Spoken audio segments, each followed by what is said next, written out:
Hey guy, sorry for the wait. I decided to take a day off, and then I took 2 off, and then I took a whole month off. But I'm back. So in last year's video, I put a little sneak peek of what this video would be about. See, most of you probably didn't see it, but it was right here for almost 3 seconds. There's been a lot of talk around Victor Wembanyama, especially if he's even going to be good in the long run, as there is on pretty much every athlete, and I just wanted to put my 2 cents into it because my opinion is cool. Wembanyama seemingly came out of nowhere. The first I heard of him was probably around March when teams started to get eliminated, so their fans had to focus on something else. From the start, it was obvious he was going to be the first pick in the draft. It came to the point where the draft lottery was just a who gets Wembanyama party. Pretty much as soon as the Spurs were given the first pick, people were making edits of him in a Spurs jersey. I mean, no one's picking Brandon Miller over him. Or will they? That's besides the point. The main questions in my mind are, is he deserving of the hype? Is he really as good of a player as people say? And does he exist? Let's see. Before the draft, as mentioned, Wembanyama got huge amounts of hype, almost too much. Some people even said he was the biggest draft prospect since LeBron James, which, let's be honest, isn't true. This seemingly harmless comparison set the bar of expectations to unreachable heights. Even though he was practically unguardable, I don't think you can compare a 19-year-old to LeBron James and get away with it. Regardless, in his first couple of games with NBA regulation rules, he dropped 37 and 36.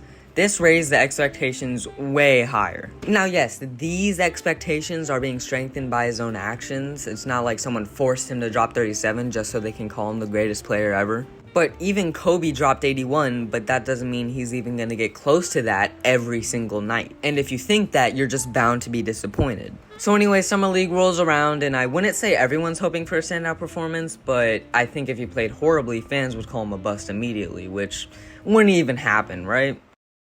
Oh, brother, this guy stinks! He was quoted after the game saying, "I didn't really know what I was doing," which is hilarious, but also shows what the media was doing to his image. In everyone's mind, he knew everything there was to know about the game of basketball, and he was ready to step up on an NBA court and dominate. So when he understandably was trying to find his rhythm in something that was new to him, people immediately clowned on him instead of recognizing that this is a huge step he's taking in his career. This is what happens a lot to college players. Usually college is slow-paced and even boring at times. So when a game goes from having a final score of 1-2 to 162 and 163, it's understandable how that could mess with anyone's rhythm.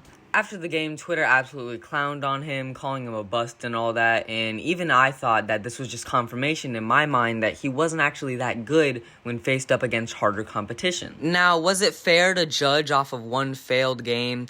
Absolutely not.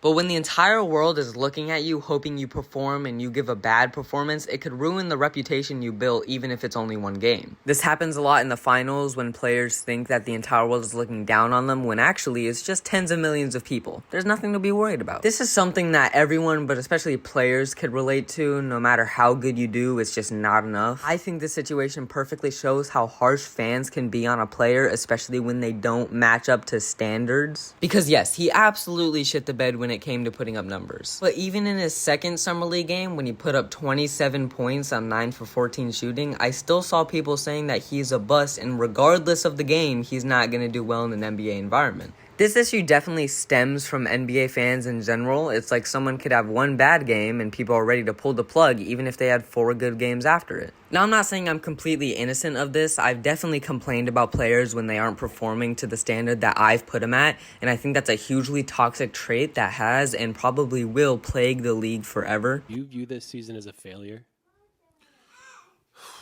Oh my god. Personally, I think it's entirely too early to tell how good Wembanyama will truly be, and that goes for all incoming players. I think putting expectations onto a literal teenager to be better than LeBron in his first couple of games in the NBA is just so dumb, and I really hope that Wembanyama can see past that and focus on improving himself to his own standards instead of beating himself up because he's just not as good as some people thought he'd be. And that's about all I have to say, so time for an outro. Thanks to my 22 subscribers for being so patient with me on this video. I definitely shat the bed when it came to making this in a timely manner. Every time I wanted to record this video, I suddenly felt really anxious and just decided not to. I had this script written pretty much as soon as I finished the last video, and I just kept updating it and being like, oh, I'll record it tomorrow. And I never did. I just randomly decided to record it today. I have another video planned. I have the script written, so I'm probably gonna upload that pretty soon, sooner than a month. So yeah, thanks to my loyal fans for sticking with me through thick and thin, and to all the people that left after 3 weeks, fuck you. Alright, bye.